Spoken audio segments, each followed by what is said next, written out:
Le preguntaron frente a una cámara por qué les daba cocaína a las mujeres, y lo que respondió fue tan oscuro que nadie supo cómo reaccionar ante esa confesión. No fue lo que esperaban. Fue peor, porque no era un adicto que perdió el control. Era un hombre que sabía perfectamente lo que hacía.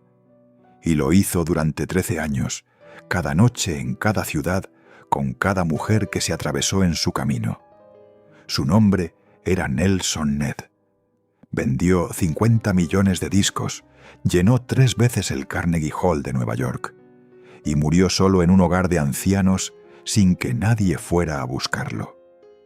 Esta es la historia que la industria musical nunca quiso contar entera. La del hombre más pequeño que jamás pisó un escenario mundial y la del monstruo más grande que se ocultaba detrás de esa voz.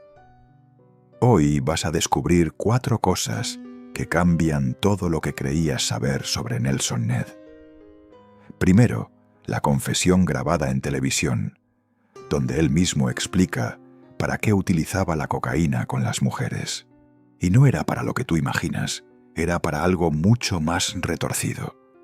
Te voy a contar exactamente lo que dijo, palabra por palabra. Segundo, lo que escribió en su propia autobiografía sobre lo que les hacía después de drogarlas. Hay una frase en ese libro que cuando la escuches te va a cambiar para siempre la manera en que recuerdas sus canciones. Tercero, la noche en que un revólver se disparó dentro de su hogar y su esposa terminó en el hospital con una clavícula destrozada. La prensa publicó una versión. Lo que ocurrió de verdad fue otra cosa, y lo que nadie preguntó es lo más perturbador de todo. Y cuarto, lo que sucedió la Nochebuena de 2013, cuando al hombre que llenó 3 veces el Carnegie Hall lo dejaron en un lugar del que nunca volvió a salir. Esa parte es la más difícil de relatar y la que más intentaron borrar. Te voy a avisar cuando llegue cada una. Si te vas antes del final, te pierdes la que más duele, y es la última. Vamos al principio, pero no al principio que tú conoces. El 2 de marzo de 1947, en una hacienda rodeada de cafetales en Ubá, un pueblo perdido en el interior de Brasil, nació un bebé que parecía normal. Pesó lo mismo que cualquier recién nacido. Se movía igual, lloraba igual. Nadie sospechó nada. A los 6 meses todo se vino abajo. El pediatra revisó al bebé, le palpó los huesos, le tomó medidas y le dijo a la madre una frase que le partió la vida en 2. Su hijo no iba a crecer. Padecía algo llamado displasia espondiloepifisiaria congénita, un nombre impronunciable para una sentencia que el vecindario resumía en 5 letras. Enano, estatura máxima, 1 metro con 1 centímetro, sin tratamiento, sin cura, para siempre. Y entonces la madre tomó una decisión que marcó todo lo que vendría después. Dijo que ella no iba a construir un mundo artificial para su hijo, que lo iba a criar para el mundo real, que le daría amor, porque en lo demás él sería un niño como cualquier otro. Guarda esa frase, vas a necesitarla después, porque esa promesa va a convertirse con los años en algo que ninguna de las 2 partes imaginó. Nelson creció rodeado de sus 6 hermanos, todos de estatura normal, todos. Imagina crecer en una casa donde eres el único que no alcanza la mesa sin ayuda, donde tus hermanos te miran hacia abajo, no por crueldad, sino por física, donde los vecinos susurran cuando pasas, donde las niñas se ríen sin disimulo. Pero Nelson tenía algo que nadie le podía arrebatar, algo que desafiaba toda lógica, una voz que no cabía en su cuerpo. A los 5 años, sus padres lo llevaron a las audiciones de la radio educadora laborista. El niño abrió la boca y los técnicos de sonido se miraron entre sí. Un barítono profundo, con una potencia que hacía vibrar las paredes del estudio, salía de un cuerpo que apenas superaba la altura de la consola de audio. Esa voz no podía pertenecer a ese niño, pero pertenecía. Y el público del auditorio lo adoró desde el primer día. Nelson se convirtió en una pequeña celebridad radial, pero la pobreza en casa no cambió. A los 10 años consiguió trabajo en una fábrica de chocolates llamada Lacta, con sus manos pequeñas empacando dulces para los hijos de otros. El dueño lo escuchó cantar mientras trabajaba y tuvo una idea: mandarlo a promocionar los chocolates en las escuelas. El niño cantaba, los estudiantes aplaudían y los chocolates se vendían como nunca. Quizás tú también conoces esa sensación, que tu talento sirva para que otro gane dinero, que tu voz valga, pero solo cuando alguien más decide cuándo usarla y cuándo no. Y fue en esa fábrica donde ocurrió algo que parece menor, pero que explica casi todo lo que Nelson hizo después.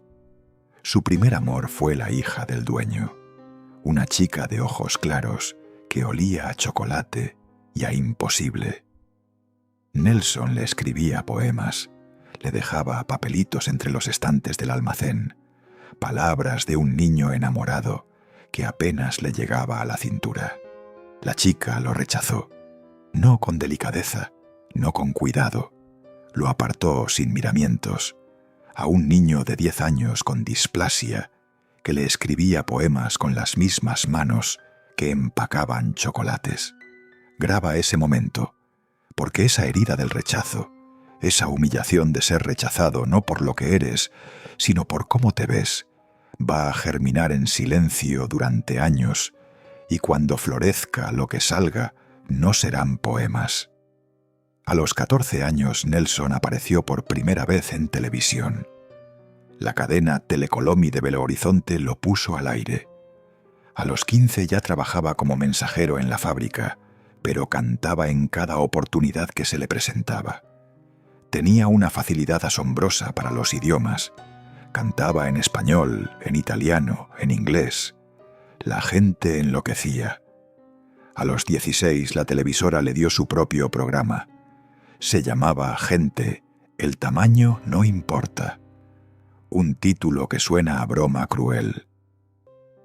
Pero Nelson lo aceptó. Lo aceptó todo, porque cada vez que abría la boca frente a un micrófono, el mundo dejaba de verlo como un enano y empezaba a escucharlo como algo que no tenía nombre todavía.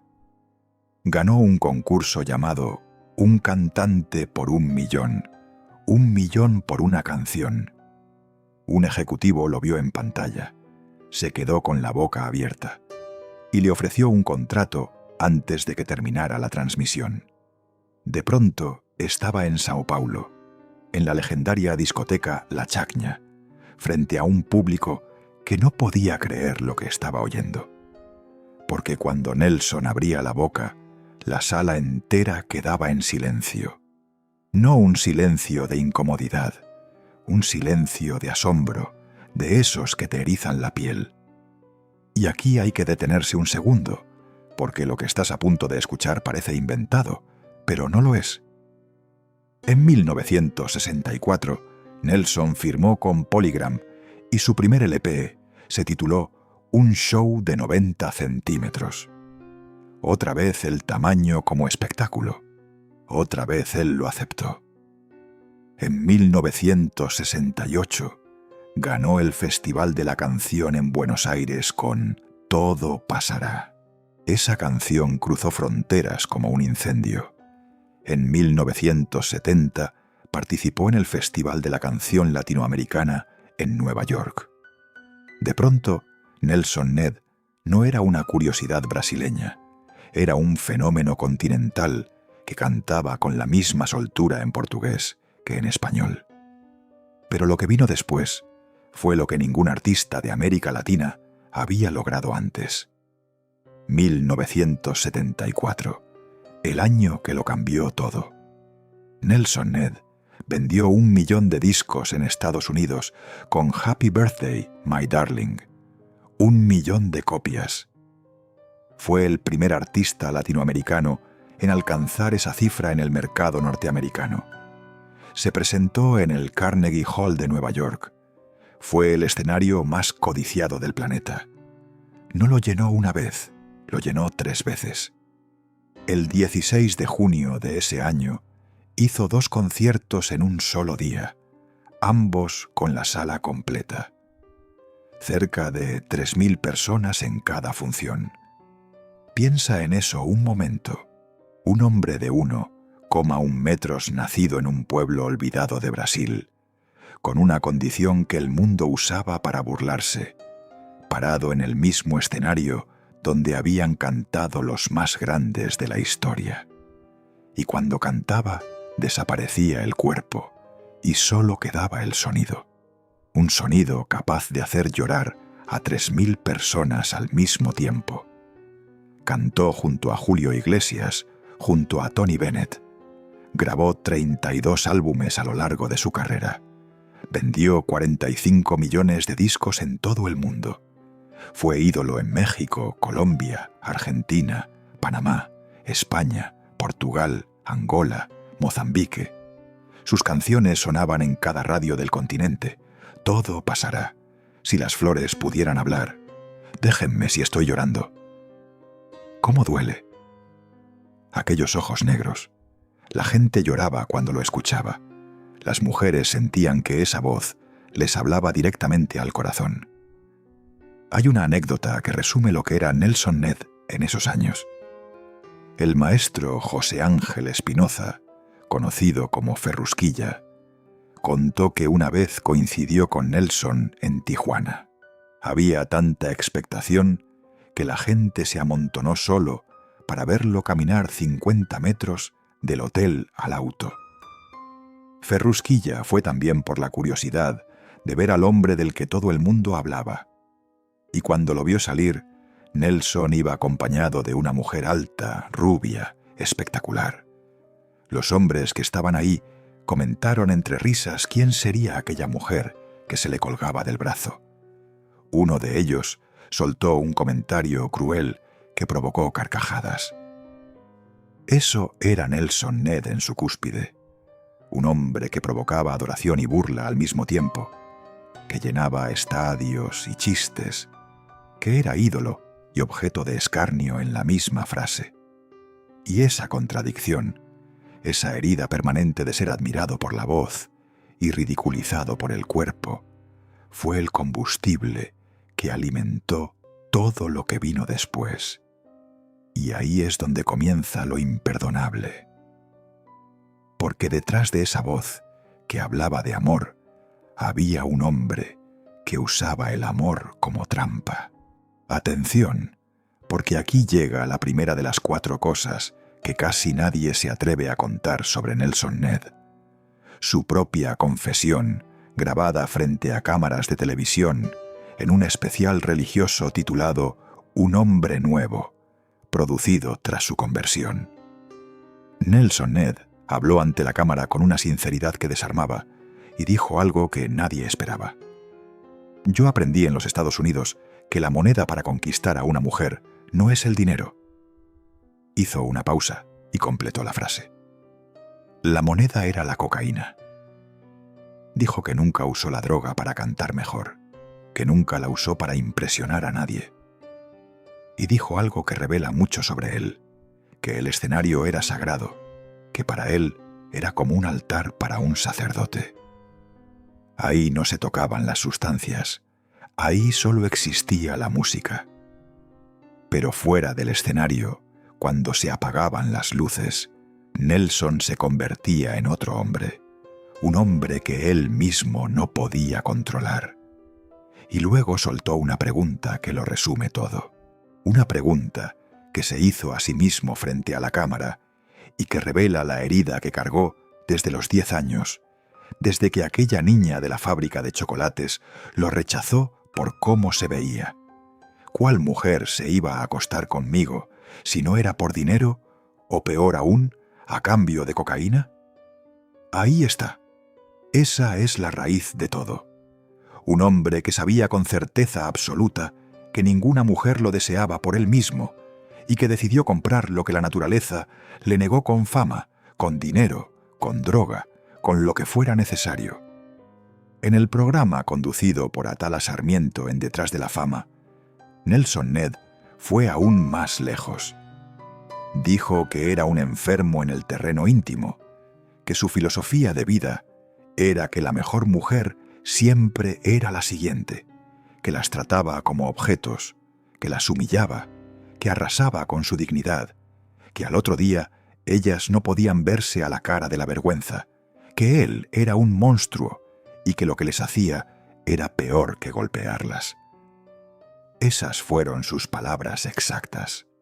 No las mías, las suyas. Describió sus noches con una frialdad que helaba la sangre. Dijo que no eran parrandas sociales, que era él encerrado con 2 o 3 mujeres en la suite de un hotel y que era bueno para hacer lo malo y hacerlo bien, y que eso sería cómico, dijo, si no fuera tan trágico. Y mientras hacía todo eso, los que viajaban con él miraban para otro lado. Porque la industria no dice nada cuando el artista vende. 13 años duró esa etapa. Él mismo la bautizó como la balada de la muerte. Una temporada de sustancias, encierro y destrucción que se prolongó más de una década. 13 años donde fue un éxito en los escenarios y un fracaso como ser humano, donde los aplausos de la noche tapaban los gritos que nadie escuchaba en las suites de los hoteles. ¿Te imaginas lo que es vivir una doble vida durante 13 años? 13 años son 4.700 noches. 4.700 veces subiéndose a un escenario con una sonrisa. 4.700 veces bajándose del escenario y convirtiéndose en otra persona, una persona que él mismo describió como un monstruo. Durante el día, Nelson Ned era el pequeño gigante de la canción, el artista entrañable, el hombre que superó todas las adversidades, la inspiración para millones. Por la noche, era el hombre que encerraba mujeres en habitaciones de hotel y les ponía cocaína en la mesa como quien pone un mantel. Y nadie dijo nada porque la industria no dice nada cuando el artista vende. Los managers no dicen nada, los promotores no dicen nada, los hoteles no dicen nada. Los periodistas que viajaban con él en las giras no dijeron nada. El silencio fue cómplice y la complicidad fue rentable. Y mientras tanto, afuera las radios seguían poniendo sus canciones de amor. Las señoras suspiraban con «Si las flores pudieran hablar». Los enamorados se dedicaban «Todo pasará». Millones de personas sentían que esa voz comprendía el amor, que hablaba de ternura, de respeto, de belleza. No hablaba de amor, usaba el amor como anzuelo. La canción era la carnada, la suite era la trampa. Quizás tú también has visto eso alguna vez. A alguien que canta bonito por fuera y destruye por dentro. A alguien cuyo talento sirve de escudo para lo peor de sí mismo. A alguien a quien todo el mundo aplaude sin saber lo que ocurre cuando se apagan las luces del escenario y se encienden las del hotel. Pero Nelson Ned no solo destruía a las mujeres que encontraba en las giras, también destruía a las que tenía en casa, a las que lo esperaban, a las que le habían dado hijos. Se había casado a los 24 años con Marley, una actriz de reparto que lo conoció cuando él ya comenzaba a ser famoso. Tuvieron 3 hijos juntos, Nelson Jr., Mona Lisa y Ana Verónica. Los 3 nacieron con la misma condición genética que su padre. Los 3 heredaron la displasia espondiloepifisiaria. Los 3 nacieron con enanismo. Nelson Jr., a quien la familia llamaba Juniño, alcanzó 1,8 metros de estatura. Se enamoró de la música como su padre, pero eligió otro camino. Se convirtió en baterista de jazz y también es aficionado al bodyboard. Mona creció hasta 1,20 metros. No quiso saber nada del espectáculo. Estudió medicina y se especializó en fonoaudiología. Y Ana Verónica, la menor, la más pequeña de los tres, mide 90 centímetros. Ella sí siguió el camino artístico, pero no en teatros ni en estadios. Trabaja en el circo Roda Brasil. Canta, baila, hace acrobacias y tiene un número de payaso donde hace participar al público. 3 hijos, 3 destinos distintos y un padre ausente en los 3 casos. Cuando Nelson vio que sus 3 hijos nacieron con la misma condición, algo se rompió dentro de él, que nunca se reparó. Era como mirarse en 3 espejos diminutos, como ver su propio dolor multiplicado por 3. Sabía exactamente lo que les esperaba. Las burlas en la escuela, las miradas en la calle, los rechazos, las limitaciones físicas que irían apareciendo con los años. Lo sabía porque él lo había vivido cada día, cada hora, y tomó una decisión que dice mucho sobre quién era. Se hizo una vasectomía para no engendrar más hijos, para cortar la cadena, para asegurarse de que ningún otro ser humano cargara con lo que él había cargado desde los 6 meses de vida. Hay algo profundamente doloroso en esa decisión. Un hombre que renuncia a la posibilidad de tener más hijos porque no soporta la idea de transmitir su propia condición. Pero también hay algo que Nelson no hizo: quedarse en casa a criar a los 3 hijos que ya existían. Porque mientras Marley se las arreglaba sola, con 3 niños con necesidades especiales, mientras les enseñaba a moverse en un mundo que los iba a mirar distinto, mientras les secaba las lágrimas cuando otros niños se burlaban, mientras buscaba médicos y terapeutas y escuelas que los aceptaran, Nelson Ned estaba encerrado en una suite de hotel en otra ciudad, en otro país, con cocaína sobre la mesa y mujeres que no eran su esposa. Marley nunca habló públicamente de lo que vivió. Nunca concedió entrevistas sobre los años de matrimonio con Nelson. Ese silencio dice más que cualquier confesión, porque cuando una mujer calla tanto, suele ser porque lo que tiene para decir es demasiado doloroso para ponerlo en palabras.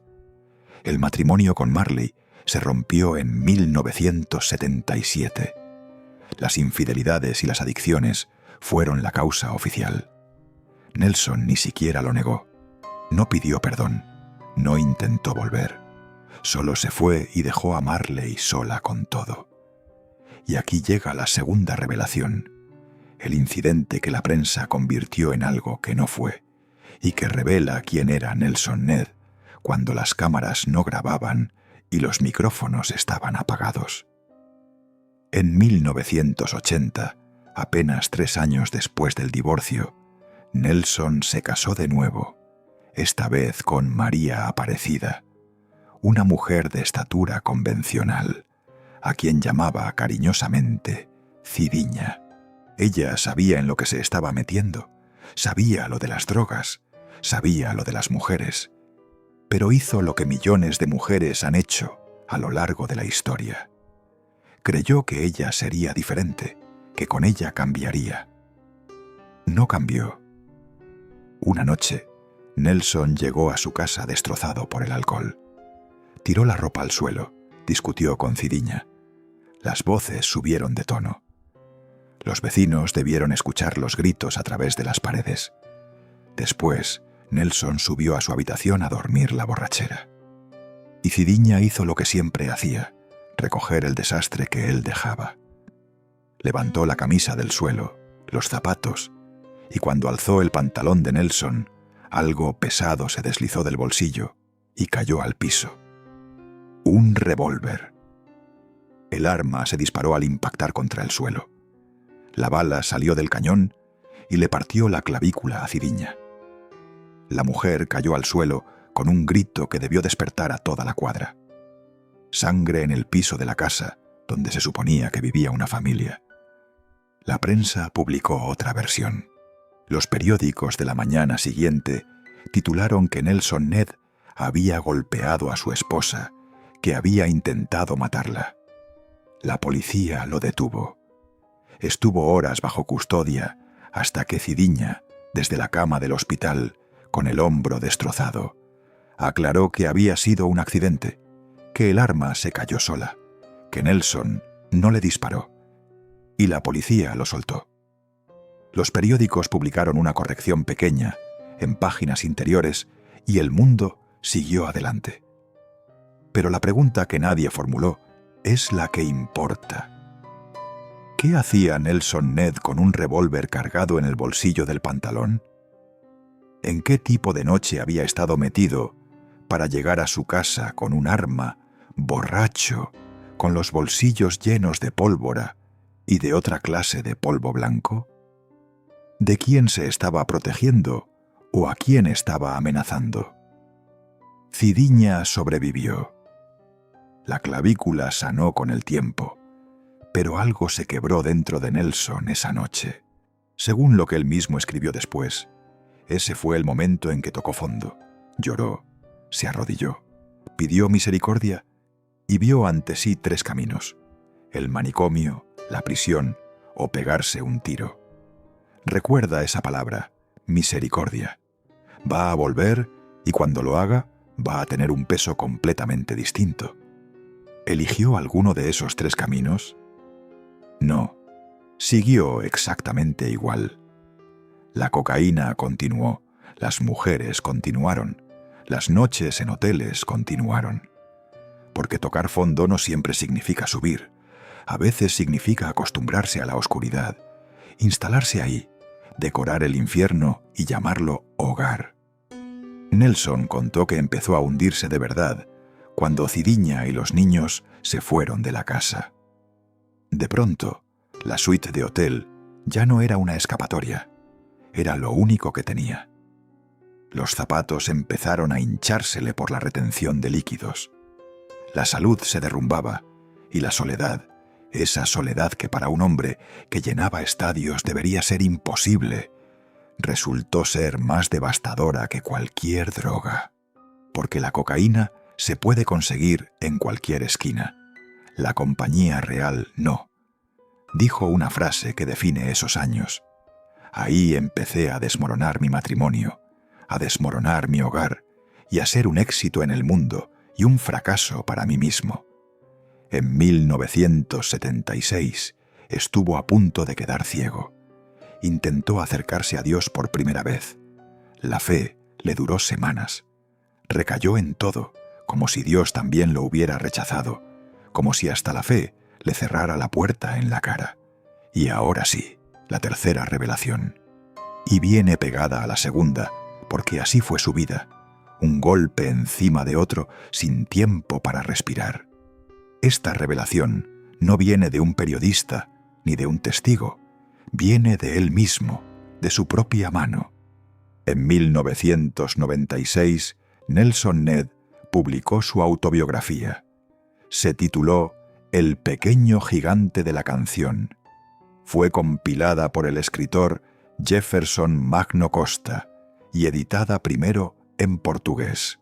Ahí dentro, entre las páginas, estaba todo sin filtro, sin maquillaje.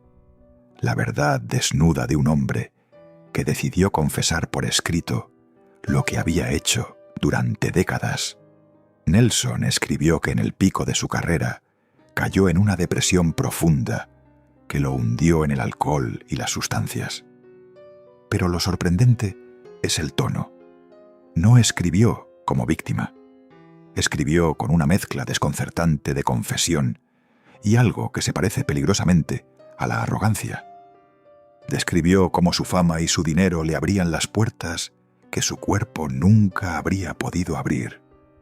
Cómo utilizaba su estatus para conseguir lo que ningún hombre de su estatura y su físico habría conseguido sin poder. ¿Por qué hay algo que nadie quería decir en voz alta y que Nelson tuvo el valor o la imprudencia de escribir? Él se sabía feo. Tenía autoestima como cantante. Sabía que su voz era un instrumento excepcional, pero frente al espejo se atormentaba y cargaba con una verdad que le envenenaba. Sabía que las mujeres no lo buscaban por él, lo buscaban por la fama, por el dinero, por lo que les ofrecía en esas suites de hotel. Y en vez de enfrentar ese dolor, lo transformó en un arma. Si ellas lo querían por interés, él las iba a utilizar sin contemplaciones. Si el mundo lo veía como un fenómeno de circo, él iba a demostrar que podía tener lo que cualquier hombre alto y atractivo tenía. Y más, mucho más. Quizás tú también conoces a alguien así, alguien que convierte su dolor en daño, que transforma la herida propia en herida ajena, que en vez de sanar, contagia la enfermedad a todo el que se le acerque. En noviembre de 2023, el periodista y guionista André Barcinski publicó una nueva biografía titulada Todo pasará, la vida de Nelson Ned, con la prestigiosa editorial Companhia das Letras de Brasil. Y lo que ahí se revela añade capas que la autobiografía de Nelson apenas insinuaba. Barcinski describe la rutina diaria de Nelson en esos años. Somníferos por la mañana para poder dormir después de las noches de exceso. Cocaína pura por la noche, obtenida directamente de los grandes capos del narcotráfico. Alcohol en cantidades que habrían matado a alguien del doble de su tamaño. Y un desfile de mujeres que iba rotando noche tras noche, suite tras suite, ciudad tras ciudad. Nelson completaba el cóctel matinal con una sesión de lo que él llamaba su adicción principal, el deseo incontrolable.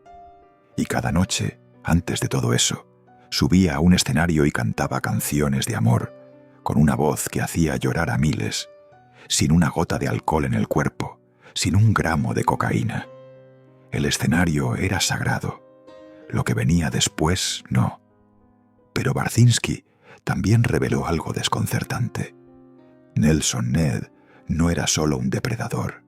Era al mismo tiempo un hombre de una generosidad que nadie entendía. Regalaba dinero a desconocidos, invitaba a cenar a gente que acababa de conocer, ayudaba a quien le pedía ayuda. Era arrogante y generoso en el mismo día, cruel a medianoche y cariñoso al amanecer. Fue amigo de Gabriel García Márquez. Su voz tocaba por igual el corazón de dictadores sanguinarios y de gente humilde. Era un fenómeno que no cabía en ninguna categoría, ni héroe, ni villano, ni santo, ni demonio. Un hombre partido por la mitad, atrapado entre la inmensidad de su talento y la miseria de sus actos. Eso es lo que hace tan difícil esta historia. No es la historia de un villano de caricatura al que puedas odiar con facilidad.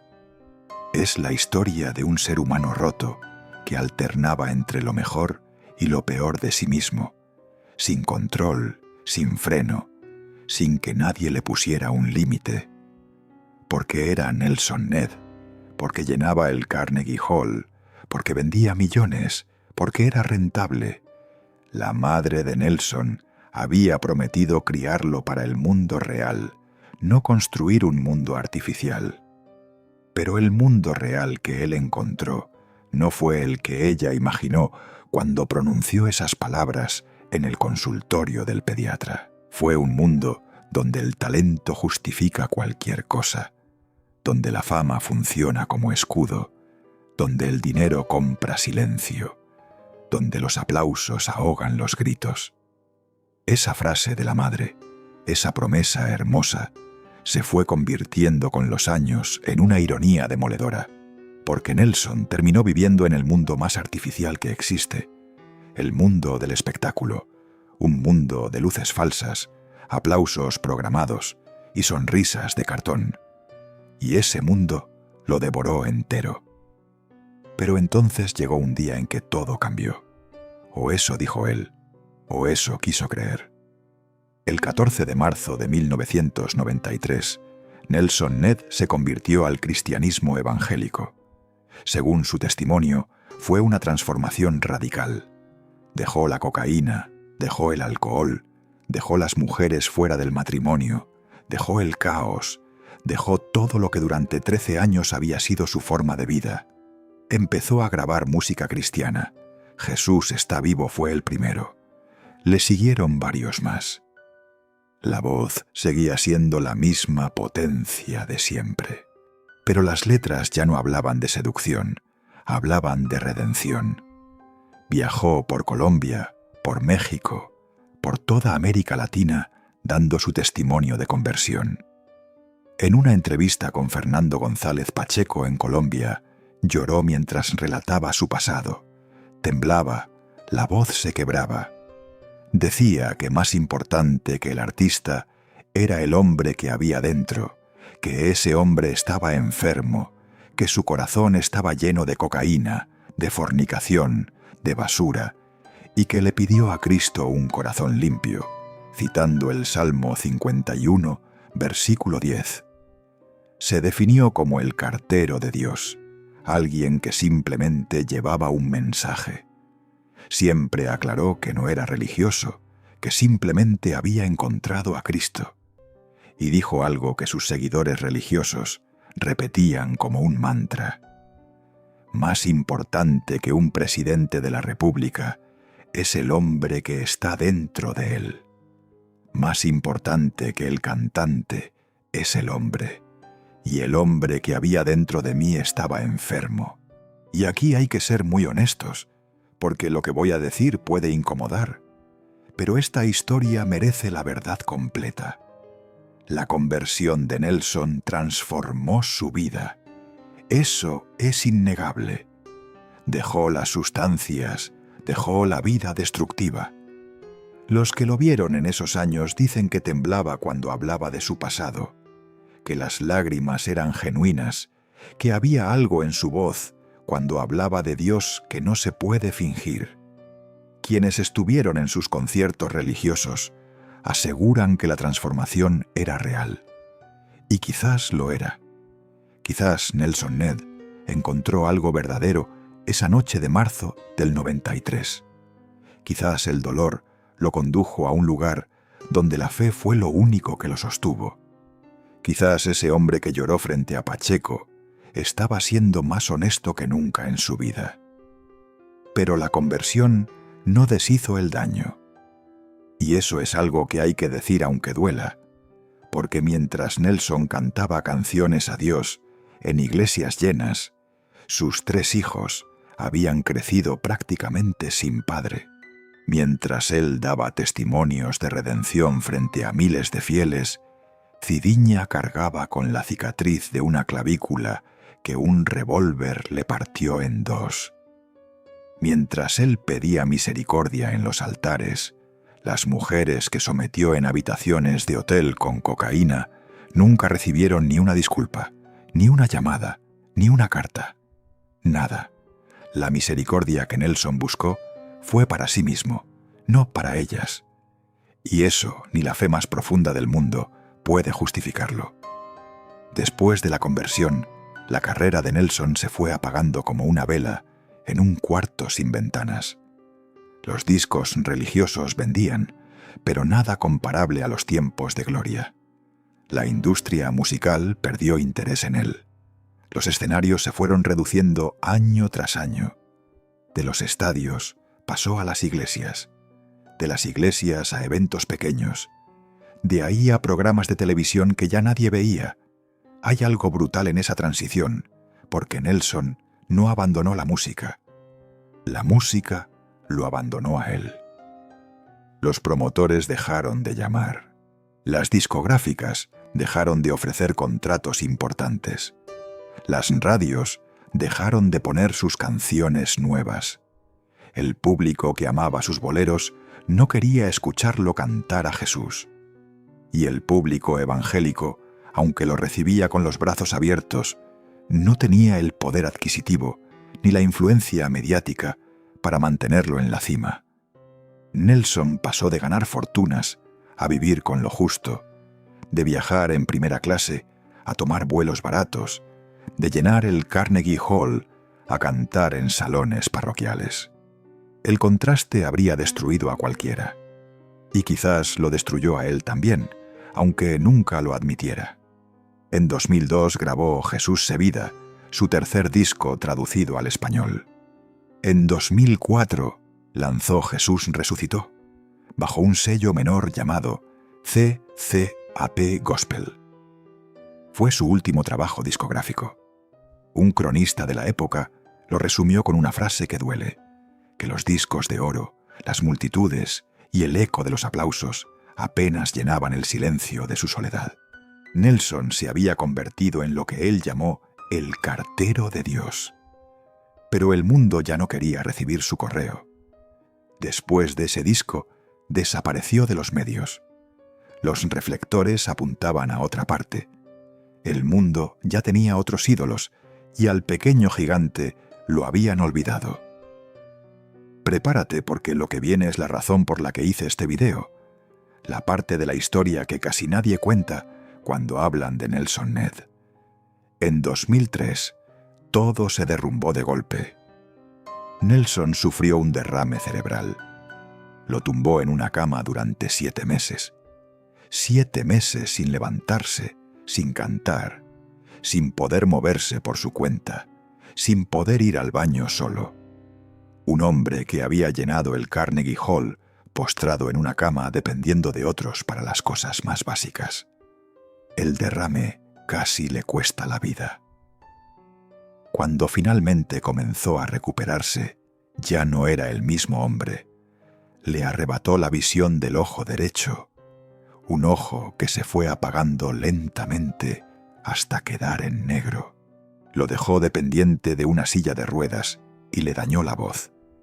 Esa voz que durante 40 años había sido su única arma contra el mundo, su pasaporte al respeto, su manera de dejar de ser un enano y convertirse en un gigante. Ahora esa voz se quebraba donde antes rugía.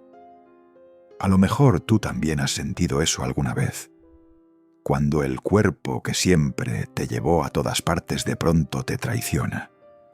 Cuando lo que dabas por seguro, lo que creías que siempre estaría ahí, desaparece en una sola noche. Cuando te despiertas y el mundo sigue funcionando, pero tú ya no puedes seguirle el ritmo.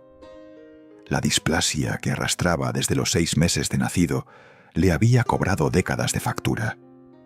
Dolor crónico en la columna, dolor en la cadera, artritis progresiva. Y ahora, sobre ese cuerpo ya castigado, se apilaron la diabetes, la hipertensión y las secuelas del derrame. Pero lo más devastador llegó después, sigiloso, imparable, sin cura. El Alzheimer. La enfermedad empezó a borrarle la memoria como una marea que sube sin aviso.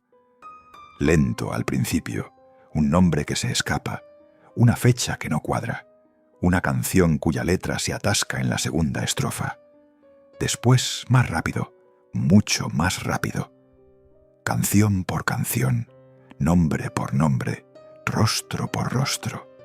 El Carnegie Hall, los 3 conciertos con las entradas agotadas, los 45 millones de copias vendidas, la cara de Julio Iglesias, la sonrisa de Tony Bennett, las suites de hotel, las mujeres cuyos nombres nunca se molestó en recordar y que ahora la enfermedad borraba por él, la cocaína, la conversión, las canciones a Dios, la voz de su madre diciendo que lo criaría para el mundo real. Todo se fue disolviendo detrás de una niebla que avanzaba sin piedad y que nadie, ni la medicina, ni la fe, ni Cristo, podía detener.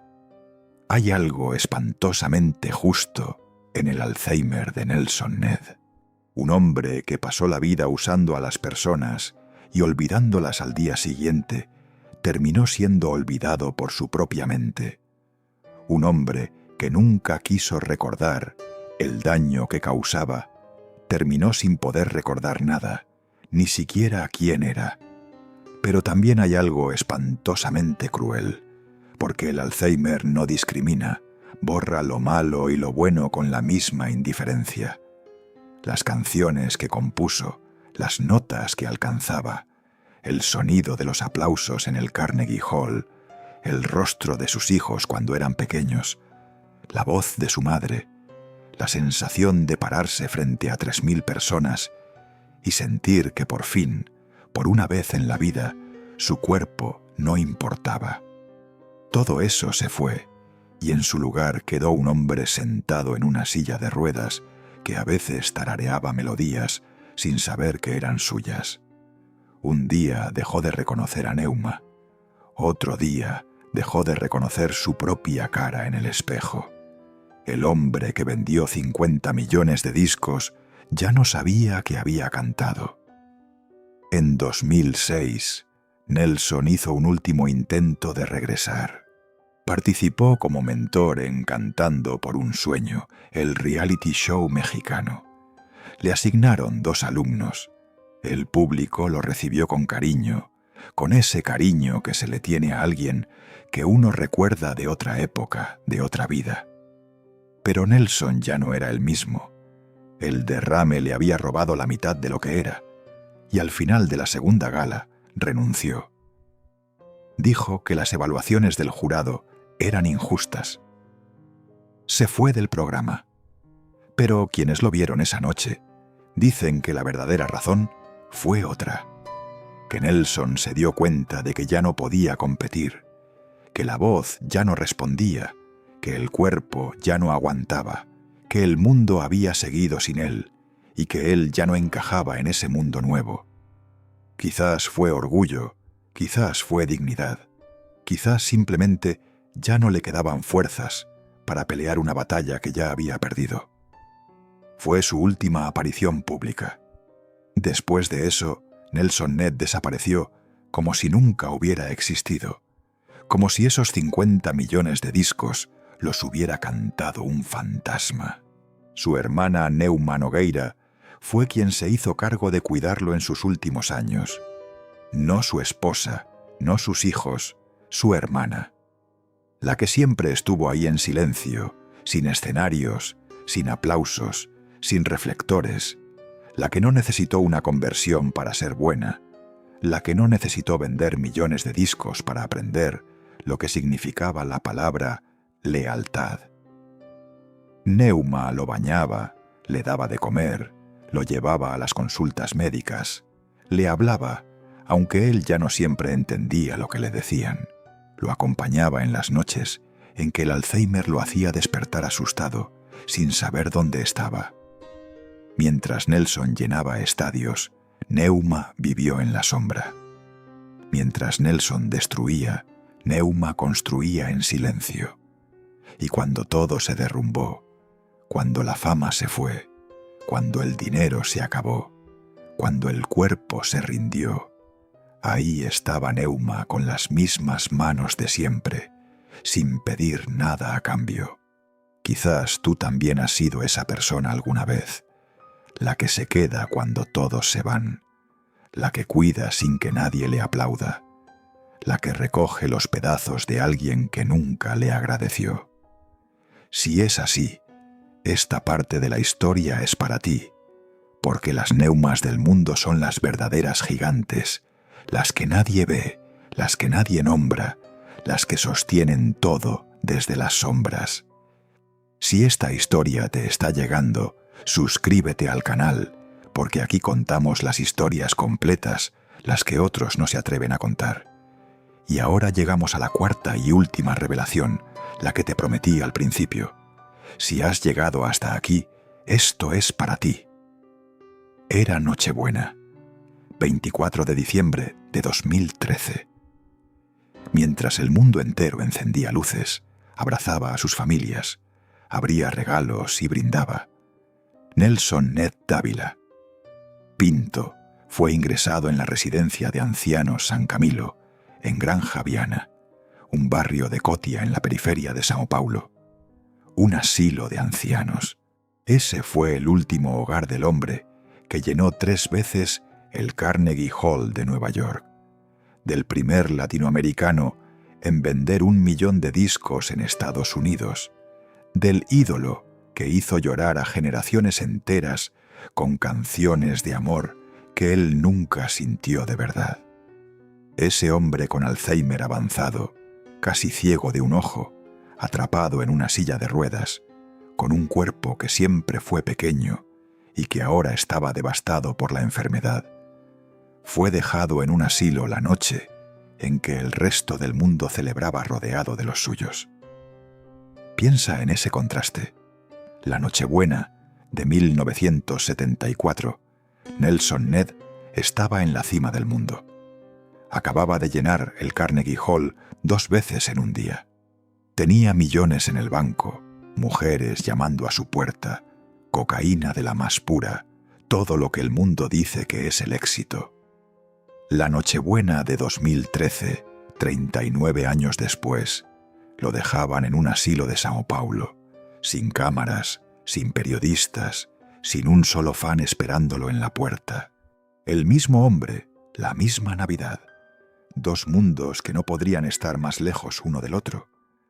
No hay constancia de quién lo llevó. No hay fotos, no hay video. Solo un dato frío en un registro administrativo. Ingresó el 24 de diciembre de 2013. Residencia de Ancianos San Camilo. 12 días.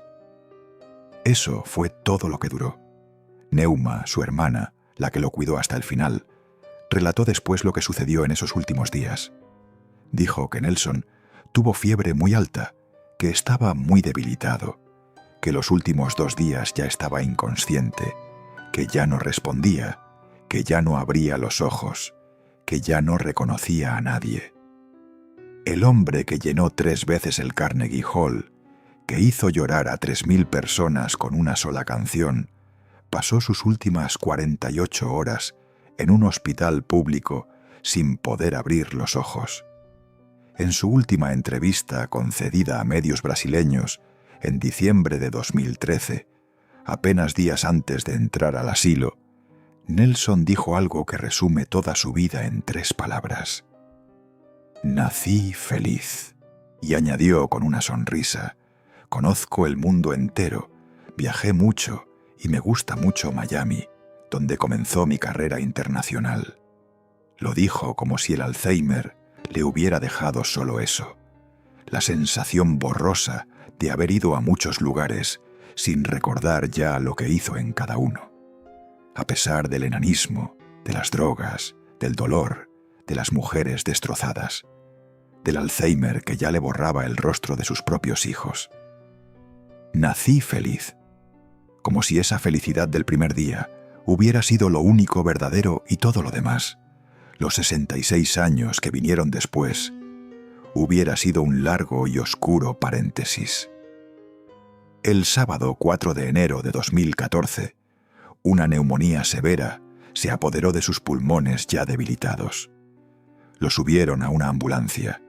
Lo trasladaron al Hospital Regional de Cotia. Llegó en estado grave, con una infección respiratoria aguda y problemas en la vejiga.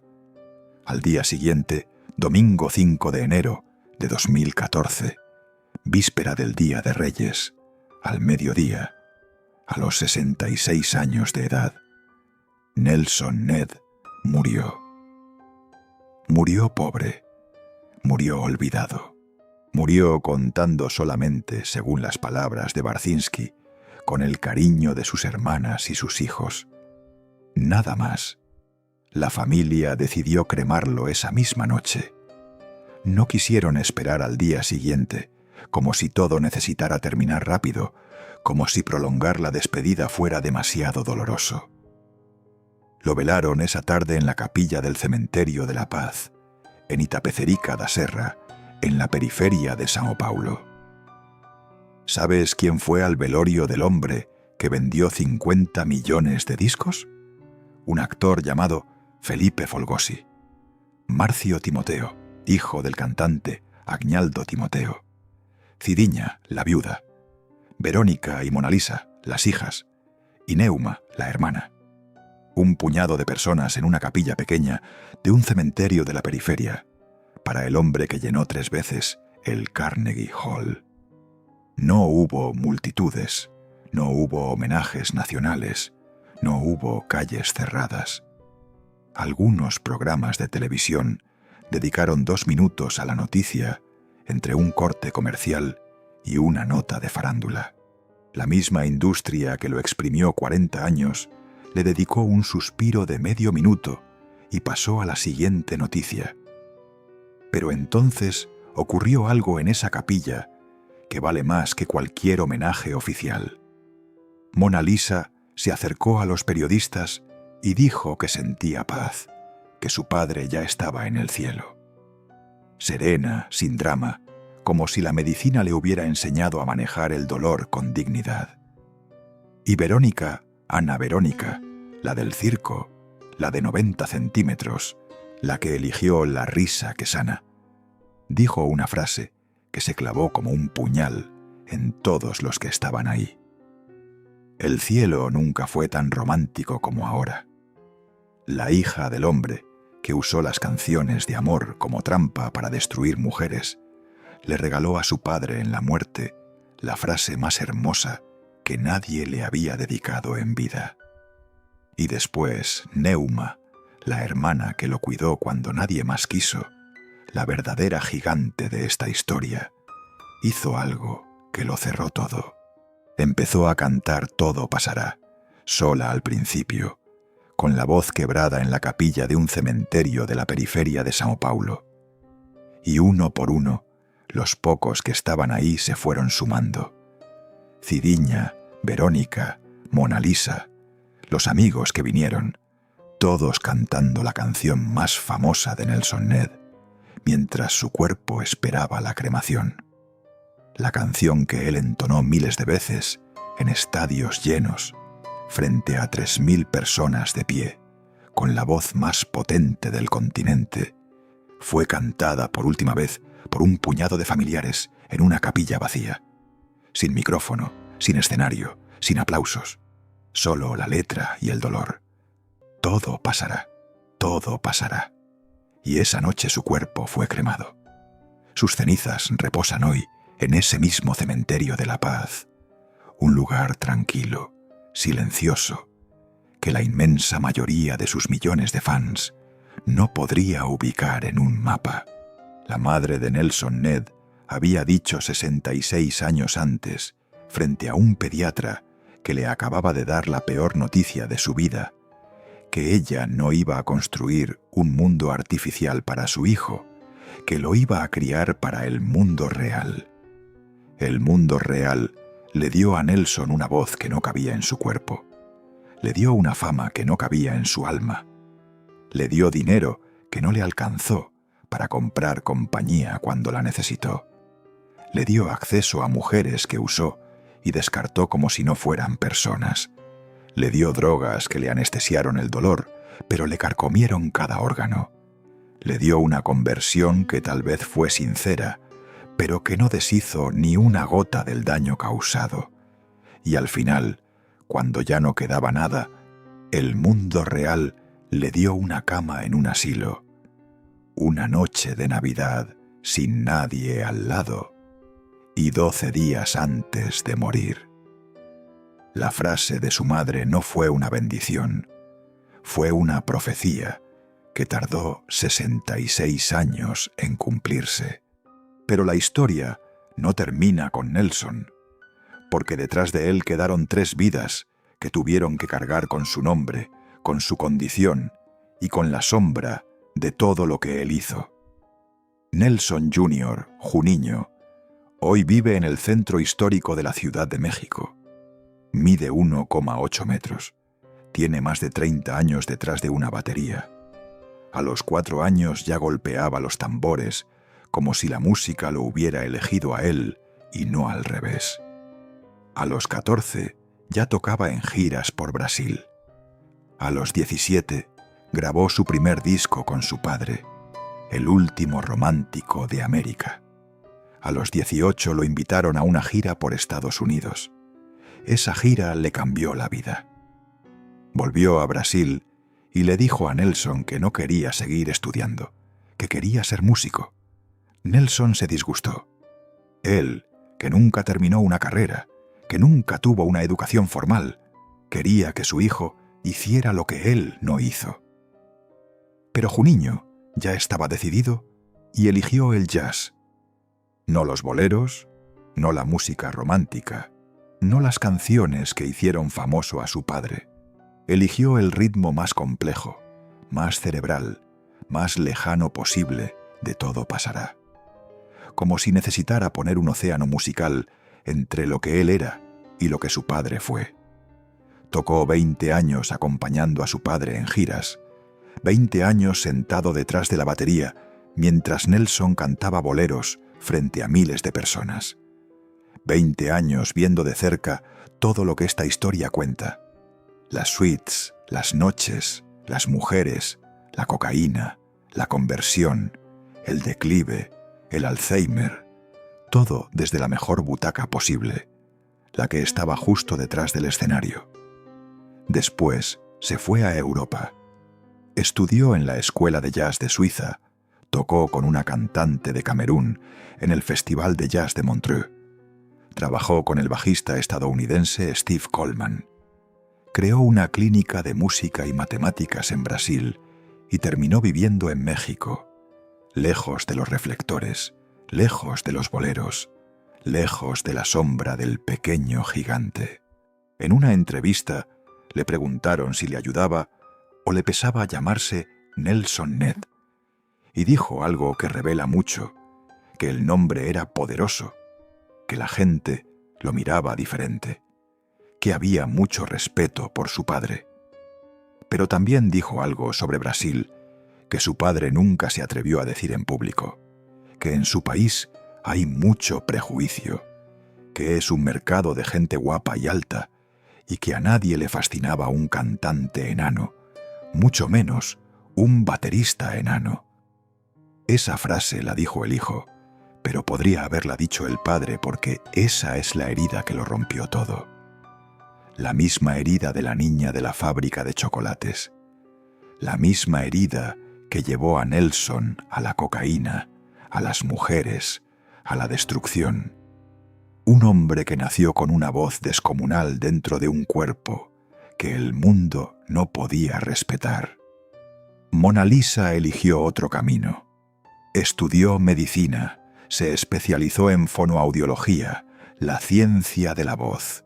No la voz como espectáculo, la voz como función, la voz como herramienta que se repara, se cuida, se protege.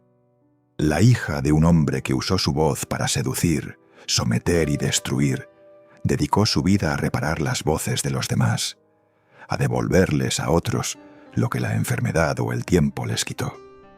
Hay algo en eso que duele de tan poético, como si Mona Lisa hubiera decidido en silencio arreglar lo que su padre rompió. No las mujeres, no los matrimonios, no la confianza, sino la voz misma, el instrumento que lo comenzó todo.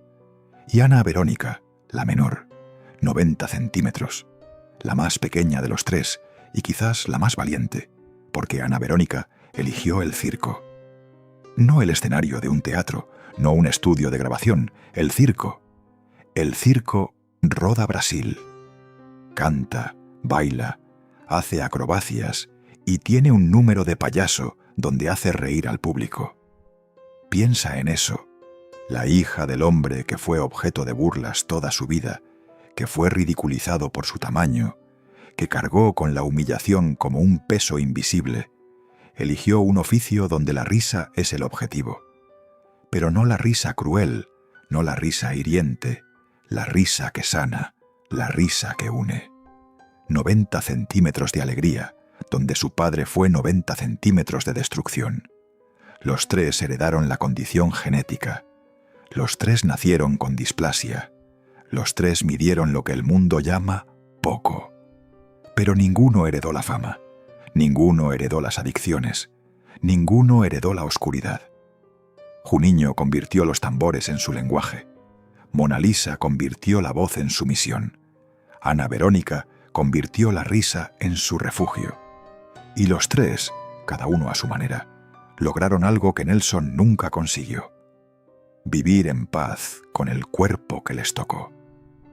La herencia más valiosa que Nelson Ned les dejó no fue su voz, ni su dinero, ni su nombre. Fue el ejemplo de todo lo que no debían ser. Y los tres lo entendieron. André Barzinski, el periodista que dedicó años a investigar esta vida, describió a Nelson como un hombre cuya voz tocaba el fondo de los corazones de dictadores, de gente humilde y de genios como Gabriel García Márquez, pero cuya alma nunca pudo tocarse a sí misma. Barzinski contó esa historia sin juzgar y sin perdonar. Solo contó la verdad, y la verdad fue suficiente. Hoy, si buscas a Nelson Ned en las plataformas de música, encuentras sus canciones. Siguen ahí. Todo pasará tiene millones de reproducciones. Si las flores pudieran hablar, sigue apareciendo en listas de boleros clásicos. La voz permanece intacta en las grabaciones, tan potente como el primer día, tan imposible como siempre. Un barítono gigante saliendo de un cuerpo diminuto, congelado para siempre en formato digital, como si nunca hubiera envejecido, como si nunca hubiera sufrido un derrame, como si nunca hubiera perdido la vista, como si nunca hubiera olvidado su propio nombre. Las canciones no envejecen, los cantantes sí. Y esa es quizás la crueldad más grande de la música, que la voz sobrevive al hombre, que la canción sigue sonando cuando el que la cantó ya no puede ni recordar que la escribió. Nelson Ned fue un hombre pequeño que soñó con ser enorme. Lo logró, y el precio fue perderlo todo. La voz, la vista, la memoria, la familia, la dignidad, y al final hasta el derecho a morir acompañado.